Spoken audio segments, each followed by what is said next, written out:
What's up, guys? My name is Golden and welcome back to another Magic the Gathering Arena video. So today we're going to be playing a really budget oriented deck, but an extremely powerful deck in the meta right now. And you may have seen this around already, but it's the Jeskai cycling build. It's been doing really well in competitions, it's doing well on the ladder, and there is only 7 rares in this whole list. 4 of which are dual lands, which obviously you can leave out. Probably better to have them, but it is something you can leave out. And 2 of them are Grafdigger's Cage in the sideboard, which there are other ways to turn off opponents' graveyard plays, so it's not something you necessarily need to have, although I think right now it is one of the best.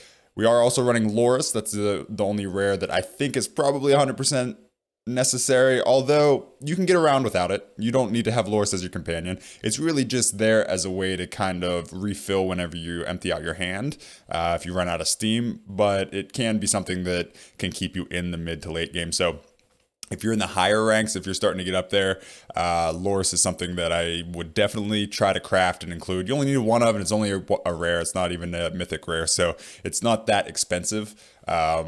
And Lurrus, even though it might get banned in some formats, I think in standard it's going to stick around, so it's probably worth the craft. Let's get into the deck. It's a cycling build, so I've showcased cycling builds before, and if you've been playing this set, you've seen the cycling mechanic, you know what it does. Basically, it's an activated ability from a card in your hand. You pay the cycling cost, it discards that card, draws another card. This specific build revolves around 2 main cards, 2 main win conditions. So Flourishing Fox, extremely powerful. You get it down on turn 1, all of your cycling grows. It's something that not all decks can really deal with. It's an early threat that can really get big fast in a deck like this. We also have Drannith Healer and Stinger as ways to gain life and deal extra damage. But really, your big late game is Zenith Flare. You're going to put a ton of stuff into your graveyard really fast with this deck. And Zenith Flare, if you get like 2 of them, you're probably going to be able to deal 20 damage just with Zenith Flare alone. Basically, all the other cards around it are just feeding into that cycling and feeding into the graveyard. Lurrus is there as a drop later on in the game, so then you can start playing cards from your graveyard and you can start to cycle, and it kind of brings it back if you happen to empty your hand and run out of cards. Some things that can wreck this deck are obviously like Ashiok Dreamrender. If they exile your graveyard, then Zenith Flare is pretty useless. But other than that, you have other things to kind of win with Flourishing Fox and some of the other creatures. Valiant Rescuer is extremely good. Every time you cycle, you create a 1/1 token. So you have other things on the board that you can do. In our sideboard, we have some things to turn off opposing decks. Most popular decks right now, you got Obosh Aggro. Blazing Volley is very good against that. Fight as One is a really good protective spell. And then you have Grafdigger's Cage in your own sideboard. This is used to turn off Jeskai Luca decks. It also can turn off opposing Lurrus decks. It's going to turn off your Lurrus as well, but Lurrus in this deck isn't as important as it is in some of the other Lurrus aggro decks. So it's something that you can do. You can also there's no reason not to have Lurrus as your companion. It's just an extra card. So even if you have Grafdigger's Cage in your main board and you board this in, Lurrus is still a good 3/2 lifelinker that you can use to either stay alive or add a little bit of extra aggression. So even though it turns off your Lurrus's ability, it's not the worst thing in the world. So there's that. The rest, we got some removal.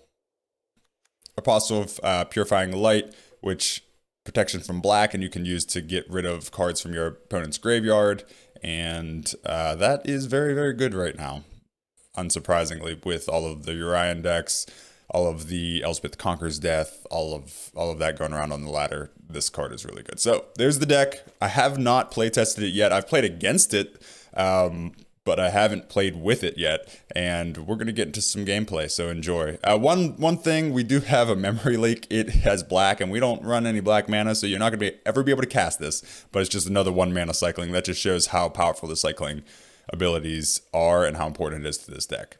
All right, let's get into the gameplay.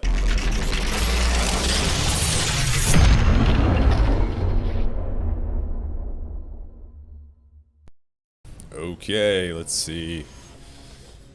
Kapow! Hopefully I didn't just blow up your eardrums with that. I apologize. Alright, we're gonna play first. We got some mana. Turn 1, drop planes. We're gonna cycle. And just start cycling. We're gonna get rid of the Startling Development. I said blue, but honestly, we don't have blue mana, so we're just going to... This deck is so weird because it runs mana, it runs cards that we can't actually cast. It's just there for the cycling. I'm gonna cycle this out now. I could have waited, I guess. Okay, there we go.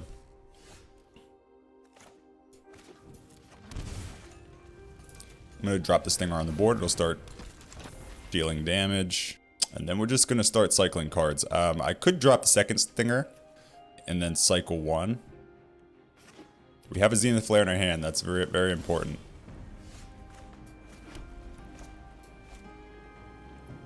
Before I do that, let's attack. I wonder if he is going to stomp the Drannith Stinger. Oh, Brazen Borrower. Okay.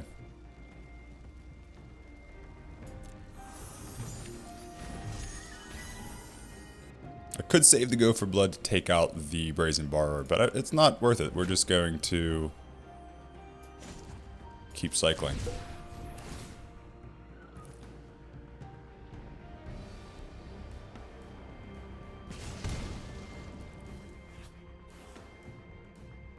Okay. One nice thing about the cycling ability is it can't really be interacted with very well because it's an ability and not a cast of a spell. Okay. Just more cards for us to cycle. Attack again.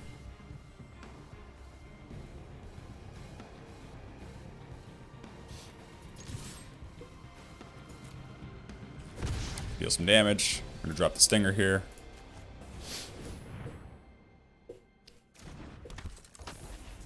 In the turn, we'll cycle both Memory Leak and Frostveil Ambush.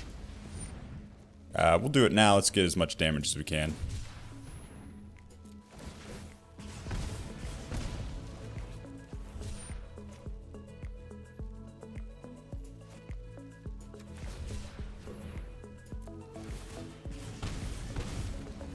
So you can already see how much damage we're doing.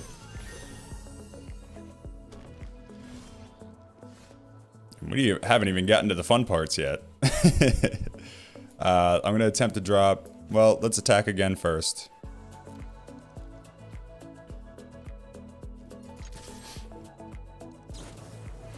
Okay, Night Pack Ambusher goes down.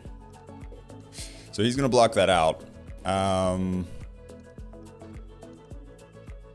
It doesn't really matter which order I do this, if I cycle the cards now or if I Drannith Stinger first.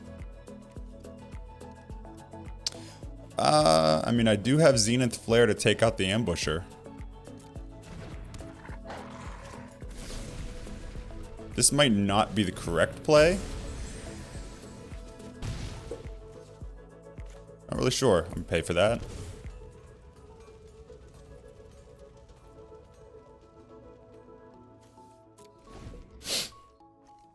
But hopefully we can draw into more Zenith Flares.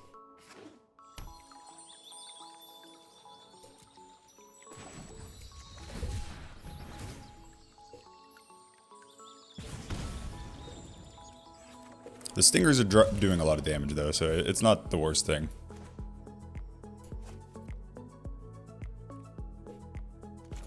I'm gonna do this first this time. I might not attack. Okay, so Frilled Mystic goes down.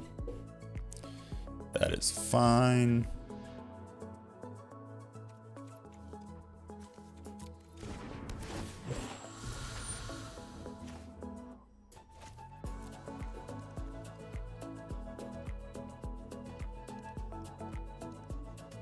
Again, then the beauty of it is we still do have Lurrus as well, which if we need something from our graveyard, we can get.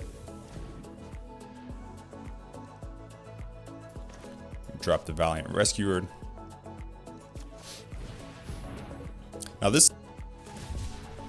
Okay, so he makes a Shark Typhoon. Oh wait, no, he doesn't make anything with it. He's just cycling himself.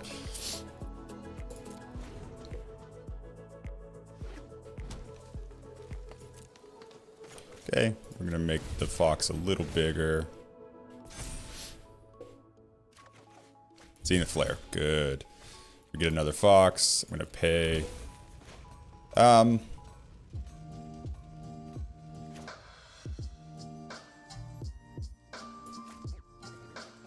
Try to drop a second Flourishing Fox. Cycle now, make the Fox a little bigger.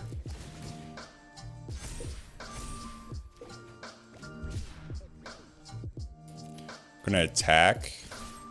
See what he does.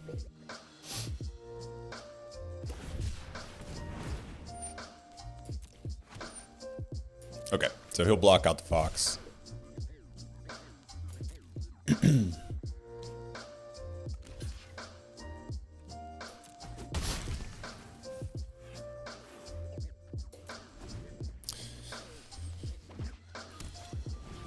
Reclamation comes down as expected. Problem is I probably won't be able to cast Zenith Flare, but honestly at this point, doesn't matter.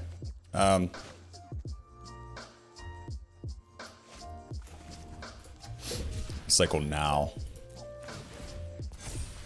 So,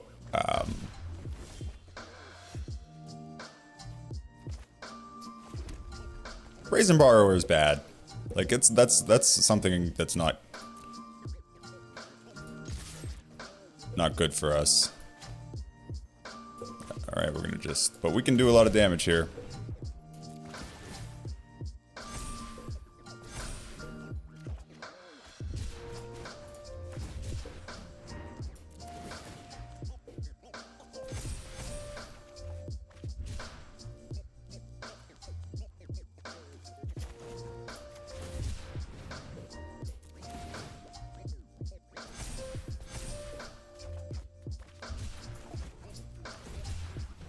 Yeah, look how big these guys get. Now, he has to have something, right? So we take him to 3. And then he puts down his ambusher.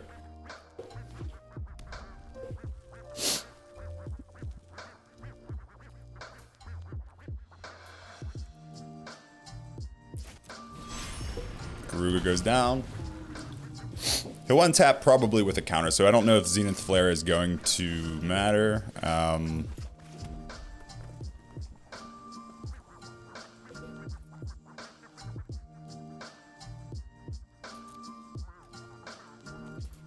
Let's attack. See if he uses mana for anything. He does not.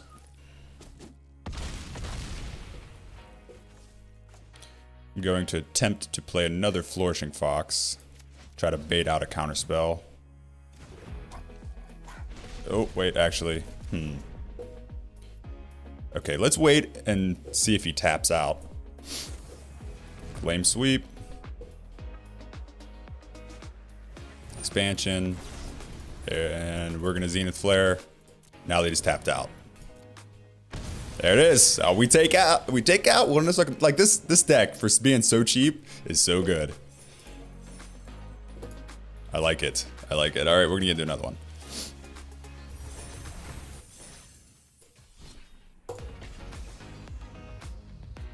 So, we're running blue and black cards, but there is no blue and black mana in this deck. I think I said Jeskai earlier. It's obviously just a Boros cycling. We just have some other things to go along with it. Yep.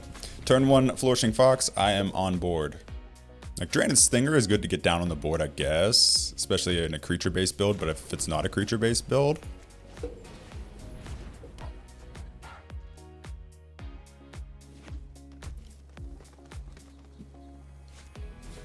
Okay, so this is a creature-based build. I might just make my Flourishing Fox too big for him to deal with.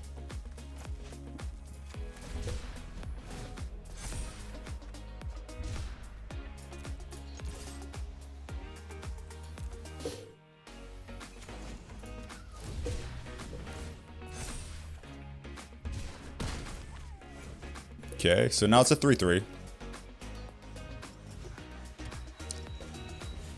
Seems like just mono green so far. The Ozolith.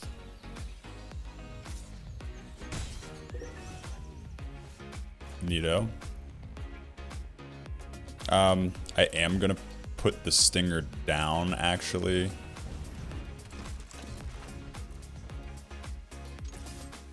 Let him, let's see if he chump blocks. Nope. Go for blood, it should be pretty good in this matchup.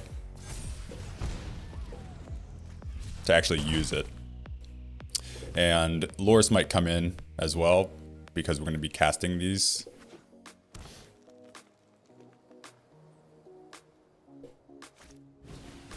Okay, Barkai Troll, fair enough. I'm probably gonna fight.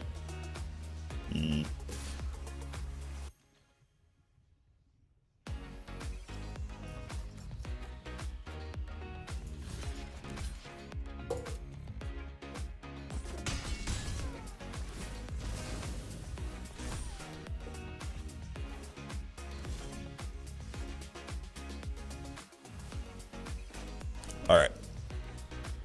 I'm going to use Go for Blood here.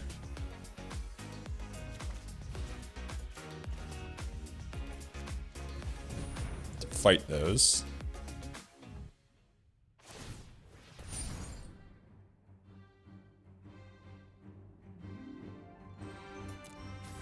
Ha, that's a thing. Hey, at least the Barkai Troll gets smaller. He's not going to take it anyways. Hopefully we get a cycling card.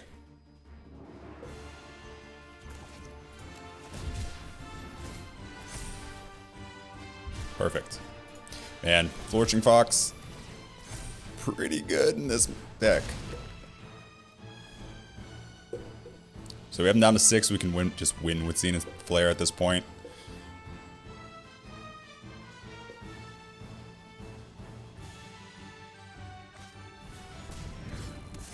Stone Coil Serpent comes down.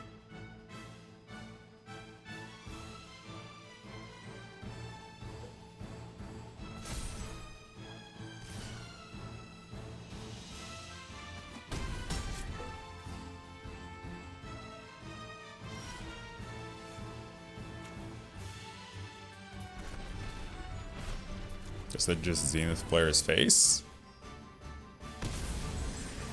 Seems fair. Seems fair. I'll take it. All right. Okay, so against this deck, we could put in Blazing Volley. I don't think it's worth it though. We need interaction with green. Don't have a lot of it. This takes out enchantments. Ozolith is an artifact. Fight as one could be good.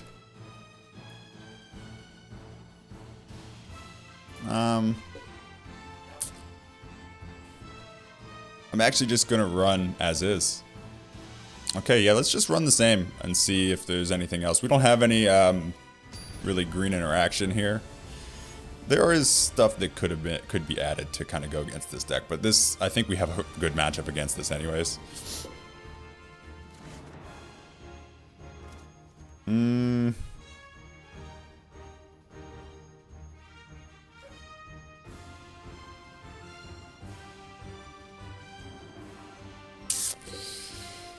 We have the Rescuer. That can let us go wide. Which may help in this matchup. I don't know. I haven't played, like I said, I haven't played this deck a lot yet, so it might be worth just hard mulliganing for Flourishing Fox.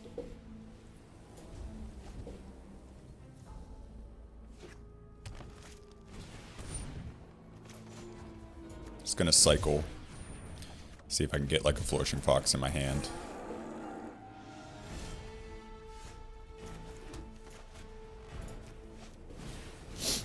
Drop the Rescuer.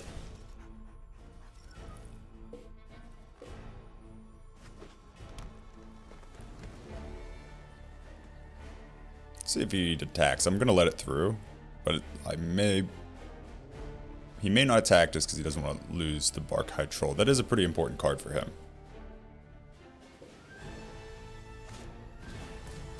Okay, Stone Coil Serpent goes down. As a 1/1. He's gonna fight it. Yeah.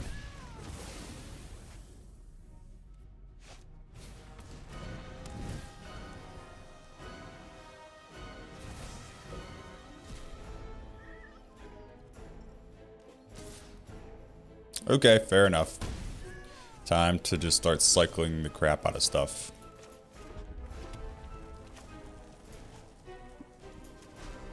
Put the Stinger down, we might as well do some damage as we cycle. I'm not that worried about the enchantment part of this. More just going to use it as cycling. See if he does the -3.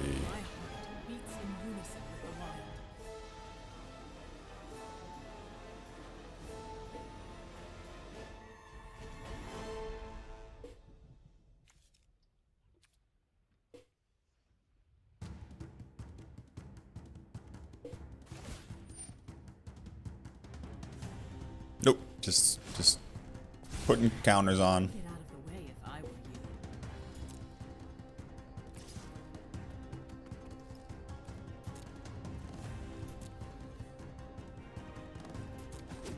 Doing a lot of damage.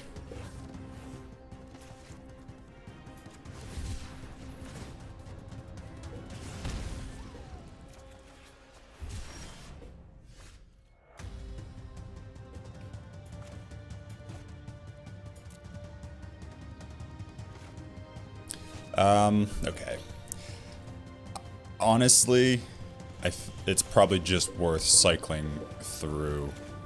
Well, no, let's create some 1/1s, because we can create a 1/1 this turn, and we can create a 1/1 next turn. So we'll create a 1/1 this turn.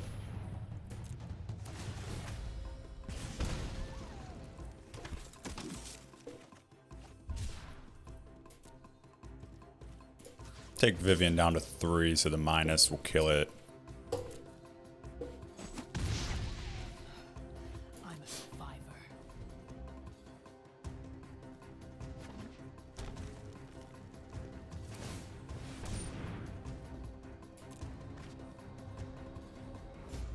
That's a good sign. He used a lot of his mana here.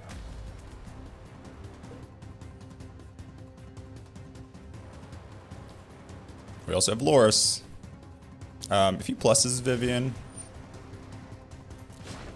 Yeah, that's getting pretty big. It's kind of a problem. And that is also a problem. The lifelink is a problem. He can't use it this turn though, so let's see what we can do.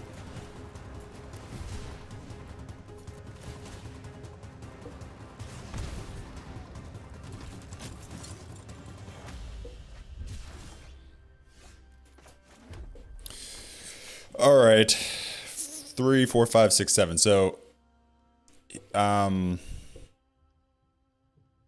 honestly, no, I can't do that this turn. I could try to bait a block and then do that.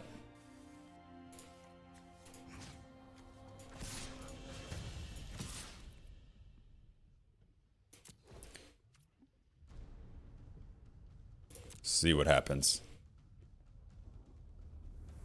This is a little risky.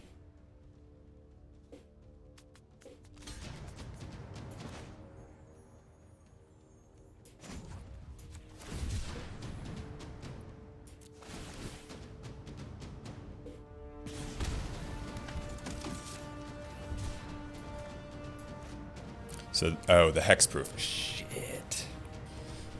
Actually didn't consider the hexproof on that.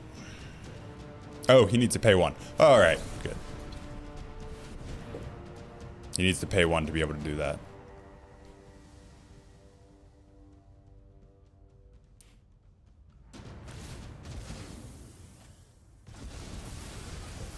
Oh, wait a minute. Crap. I thought he had to pay 1 for that too. Well, all right, that's going to be probably game there. That card is unsurprisingly pretty good against us. Yeah, Shadow Spear is going to gain him a ton of life. All right, let's just go to game 3. I made a mistake. I wasn't even paying attention. Those are artifacts too. That sucks. I don't have any interaction with that card.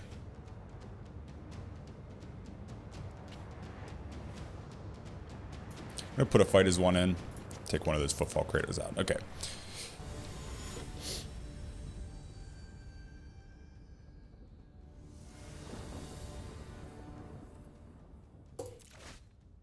Yep.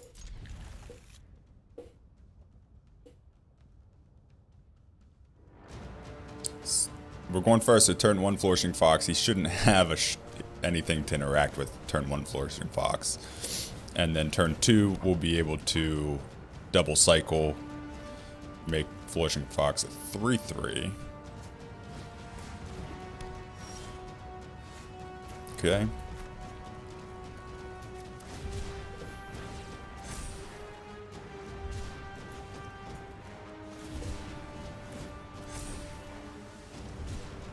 Perfect. Get another Flourishing Fox. Troll goes down. Put this down first so I get the counters on that as well.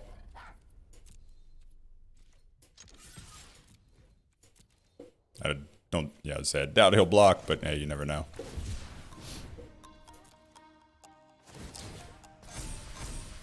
Nice little tip that seems obvious, but prioritize cycling the cards you cannot cast first. So go for Bloods, leave in my hand.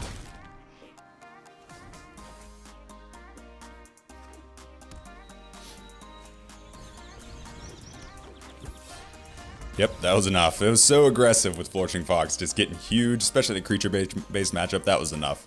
So I made some mistakes in game 2. Don't hate on me too hard, but I won 2 games straight in my first 2 games I ever played with this deck. This deck is really, really good. Obviously, I didn't play against a Orion deck. It's fast enough, though, with the right opening hand with Flourishing Fox, that, I mean, you saw that was only turn, what, 3? And I had him down. Turn 4, I probably could have came close to winning.